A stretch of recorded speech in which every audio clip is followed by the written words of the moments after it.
Bonjour à tous, bienvenue dans Parlons Placement, un nouvel épisode dans un cadre différent, rénové, un nouveau studio de Décideur TV, dans lequel j'ai le plaisir de retrouver Jonathan Lévy. Bonjour Jonathan. Bonjour Thomas. Bienvenue Jonathan Lévy, bienprévoir.fr pour nous parler de l'actualité chaque mois des marchés financiers. Et là, un épisode intéressant, c'est peut-être le nouveau cadre qui veut ça, mais il s'est passé beaucoup de choses dans l'espace d'un mois. On se souvient, on était dans un contexte où tout descendait, les taux, l'euro et également le pétrole. Et tout s'est inversé. Tout descendait sauf les marchés actions qui, eux, montaient. Inversement proportionnel. On se posait la question, justement, que faire en cas de hausse des marchés actions. Et là, depuis un mois, effectivement, depuis notre dernière émission, c'est assez spectaculaire. Les choses ont beaucoup évolué. On va voir ces graphiques, hein, vous nous les avez apportés. On va les commenter ensemble. On commence par lequel? Peut-être les taux. Hein. Oui. L'OAT 10 ans, on voit ce brusque sursaut sur l'espace de quoi? Une semaine? Ils étaient à 2,50. La France empruntait à 10 ans à 2,50. Et ils ont baissé jusqu'il y a à peu près 2 semaines. Et en l'espace d'une semaine, on a annulé 6 mois de baisse des taux d'intérêt. On est revenu à près de 1%. C'est le niveau qu'on avait début décembre 2014. Deuxième graphique, on passe à l'euro, si vous le voulez bien. On descendait, tout le monde imaginait qu'on allait glisser doucement mais sûrement vers la parité, 1 euro, 1 dollar. Et non, rebond oui, également. Tout à fait. Nous-mêmes, nous l'avions dit. Nous le pensions, nous le pensons toujours, mais là, les marchés nous ont pris à revers. Effectivement, l'euro s'est apprécié par rapport au dollar. On est passé de 1,05 au plus bas mi-avril à 1,12 le 7 mai dernier. Et puis donc le pétrole, le baril de Brent qui revient sur les 65 $. Là encore, en fait, la hausse est assez spectaculaire. Hein. Plus 45% de hausse du pétrole depuis les points les plus bas. Et on était passé sous les 50 $, on voit sur ce graphique. On était passé effectivement pour le Brent sous les 50 $ et on est remonté donc à 65 $ le 7 mai dernier. Alors, comment est-ce qu'on explique ce sursaut, ce rebond et ce retournement de tendance très marqué? D'abord parce que qu'est-ce qui avait expliqué cette baisse généralisée, ce qu'on avait appelé l'alignement des planètes, la baisse de l'euro, la baisse des taux et la baisse du pétrole? C'est essentiellement la politique monétaire de la Banque Centrale Européenne, le fameux quantitative easing, le QE de Mario Draghi. Ça veut dire que ça marche? Eh bien, en fait, on est tous agréablement surpris. Ça marche plus rapidement que prévu. Beaucoup de gens avaient anticipé le succès, mais à ce point-là, et aussi rapidement que prévu, c'est ça qui est impressionnant. Oui, parce qu'on se rappelle que Mario Draghi avait lancé ce fameux quantitative easing pour lutter contre la déflation. C'était le danger de mort de beaucoup, hein, enfin anticipé par beaucoup. Et finalement, on arrive à reprendre un peu d'altitude. Alors, c'est peut-être pas bon pour tout le monde, mais c'est quand même mieux que la déflation. Oui, tout à fait. On l'avait dit, en fait, le risque de déflation était une catastrophe à la fois économique et sociale pour la zone euro. Il fallait absolument qu'on sorte de ce risque de déflation. C'est pour ça que le Mario Draghi a agi, vous avez raison. Depuis que Mario Draghi a agi, donc il achète 60 milliards d'euros de dette souveraine tous les mois. Et effectivement, on voit les résultats se prononcer. En fait, on voit les encours de crédit qui repartent. Ouais. Ce n'était pas le cas avant.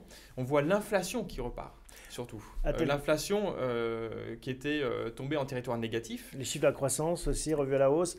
À tel point que certains anticipent déjà la fin du quantitative easing. Ça fait quoi, 2 mois que c'est sur la table et on commence à dire au lieu de 18 mois, ça pourrait être plus court? Oui, alors ça, effectivement, je pense qu'il y a toujours une surréaction des marchés. Ça, c'est un petit peu la limite de l'exercice. Bon, est-ce que pour autant c'est la fin de la fenêtre, la fin de cet alignement des planètes, la fin de cette récréation comme on a intitulé cette partie de l'émission?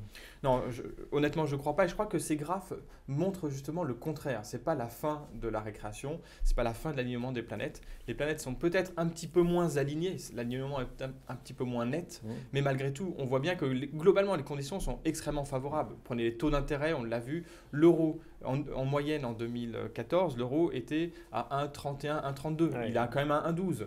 Le pétrole était en moyenne à plus de 100 $. Il est quand même à 65 $. Donc il reste bien inférieur. Même les taux étaient bien au-delà des 1% qu'on a actuellement. Et les taux étaient à 1,70 en moyenne en 2014. Ils sont à 1%. Donc on pourrait le lire à contrario en se disant, voilà, c'est un retour à la normale peut-être. Oui, c'est vrai qu'on a aussi corrigé peut-être des excès. Par exemple, l'Allemagne empruntait à des taux négatifs, emprunte toujours à des taux négatifs, mais sur le 2 ans par exemple, l'Allemagne empruntait un taux de moins 0,30%.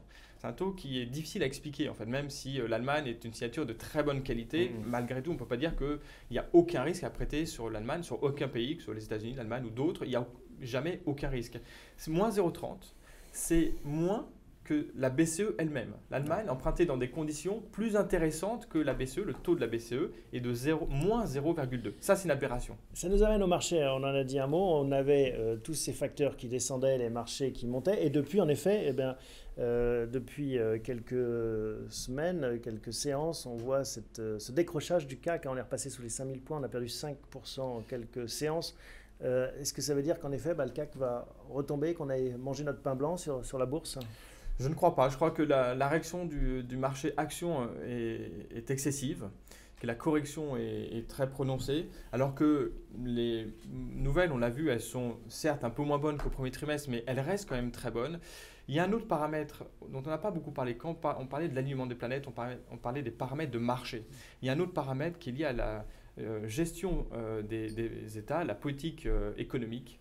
Ce paramètre reste très favorable. Ce que je veux dire, c'est que la politique budgétaire de tous les États de la zone euro est plus favorable en 2015 qu'elle ne l'était en 2014. Et ça n'a pas changé. C'est-à-dire qu'ils dépensent plus qu'avant.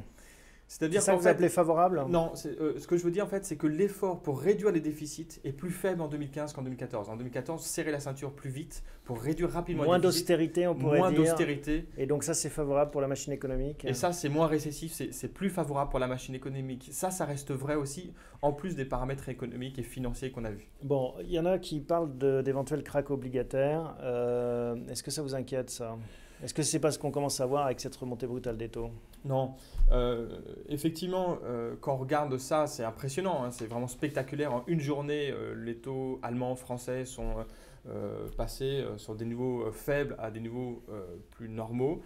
D'abord, c'est pas lié, il faut écarter complètement cette idée-là, c'est pas lié du tout à ce qui se passe en Grèce, avec les négociations en Grèce, parce que sinon on aurait vu uniquement les taux des pays périphériques exploser à la hausse. Or là on a vu que c'est le cas de l'Allemagne, de la France, donc c'est pas il n'y a pas eu de flight to quality, donc c'est pas lié aux négociations sur la Grèce.